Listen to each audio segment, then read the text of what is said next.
What I'm trying to do there is mark myself out as being an ordinary guy who pissed off my wife and daughter. Truth, actually. Key concept within the book as well, Mike and I were talking about that from a copywriting perspective, is conflict. So people like to think, they don't like to think this guy is a young trust fund guy who's a stack of money who was able to just go and spend a year playing golf. I'm trying to build rapport with them, make them understand that I'm kind of like everybody else, that it wasn't easy for me to do at home, but to encourage them, it's still to encourage them to do this. Now, there's a Twitter link in here. This t-shirt is a t-shirt by a company called Birth, Golf and Death. And Birth, Golf and Death is a kind of a little bit of an out there golf company in the US. I met those guys through Twitter. And he liked what I was doing. We had some email contact. And he sent me over a load of his shirts. So I wear his shirts in some of those videos that I do in an effort to try and spin what I do on Twitter outside to help him out. Then he helps me with PR. He knows this guy here, a guy called Jason Sobel, who is a ESPN golf writer, very big golf writer in the States. I'm always trying to spin what I do on Twitter and various things offline into the more conventional golfing world. So that is a retweet. I didn't actually intend to do this, but I just realized the last post that I had done was a retweet. I'm retweeting what Jason Sobel said. I haven't made that contact with him yet, but at the moment I'm trying to make him think, hey, he's a good guy, he's retweeting my stuff. I've got 6 and a bit thousand followers. That's a lot of followers kind of within the golfing community. Therefore, I would be of somebody of use to him. I'm not going, Hoy, read my book and do a great review for me, on TV or in Golf Digest or something. That's not what I'm doing. I'm doing a very soft thing. Now, the Birth, Golf, Death guy knows him. He saw me, Jason Sobel saw me at the British Open last year wearing one of his t-shirts. So the connection has started.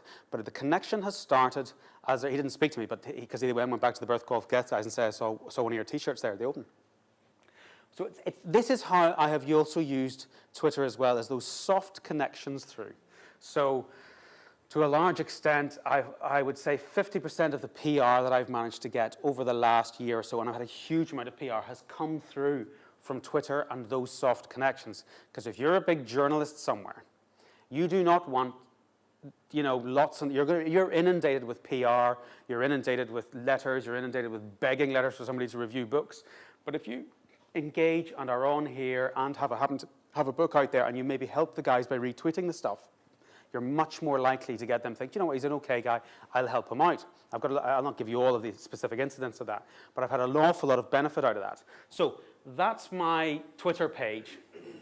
It's not a huge amount of tweets, but it's a reasonable amount of tweets. But I have a lot of followers, but there's a lot that is on that page which kind of explains how I use Twitter. It's not necessarily 100% the right way to use Twitter, because people use it different ways.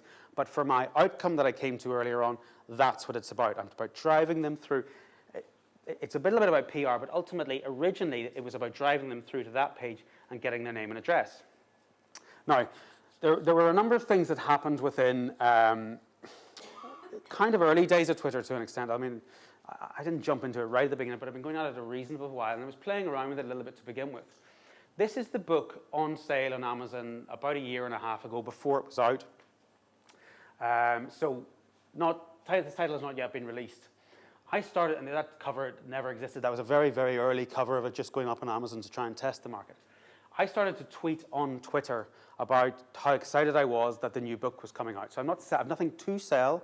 I'm just saying this is the thing that I'm genuinely, as a kind of a perfectly normal, rational-ish human being, I'm trying to just put something out there to say I'm excited because my book's coming out.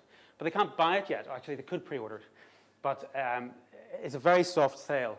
And what I discovered was by doing a few of those every so often, I was going up the rankings. So considerable while before it came out, I got up to number 10 in golf.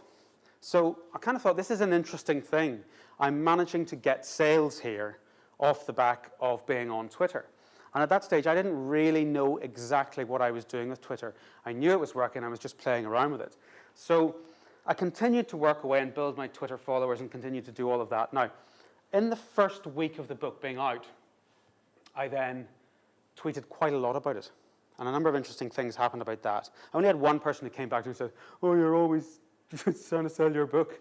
And conveniently, because I hadn't really been, up to that point, couple of other people sort of jumped on and said, no, you know, it's not. He's just trying to give the guy a break. So you kind of built that rapport. Again, not everybody's going to like you in terms of what you do. You stick your neck out in the internet there in any form of a personal way, and you will find that actually you'll get a lot of people thinking, I really don't like that guy. So you have to get a brass neck in terms of some of this. But I've only one customer review on there. You can see this is very, very early on in the process. Now, that got to number 1 off the back of me tweeting a lot on a Sunday night. And it happened to be that on a Sunday night, there were a number of other people that I knew who were sort of quite caught up and engaged in the whole process, including, rather bizarrely, a guy in somewhere in Australia. I can't remember. There's a city in Australia that is the most remote place in the world, and he lived out there, but he's originally from Tyrone or something. So he saw me and saw this guy from Northern Ireland. This is interesting. He's got a book out there. I'll help him out. And he was a golf blogger. So he kept banging it out to his list. Let's help John get to number 1. And then became part of the process. And then other people jumped on because they saw this is rising up the charts. So every hour, which is how often Amazon updates, I would go, we're up to number 3 now. And then everybody, come on, buy his book. You know, so it came out of me to other people selling my stuff, as it were. And that's always a much, much softer thing to do. And it became a very personal thing. So eventually, as I say, we made it to number 1 in golf. That's number 557 overall, was the maximum that we made to in that event. The great thing about Amazon is you get this hour-by-hour understanding and grasp as to how your marketing is working. So if I go right back to my old original direct marketing hat on again, I love that stuff because you can measure very clearly, and you can do it well within internet marketing in general, but you can measure what you're getting out of these individual things. Now, you know, let's be honest, I had a few friends and family buying to help that get up to that stage on the Sunday night because we got close enough, and I was saying, look, buy the book now if you're going to buy it, or buy a couple of copies. So it was genuinely put up there, but it was massaged as well, I have to say, because I saw key to all marketing, in my view, is just the creation of a good story. So I saw there's a great story here.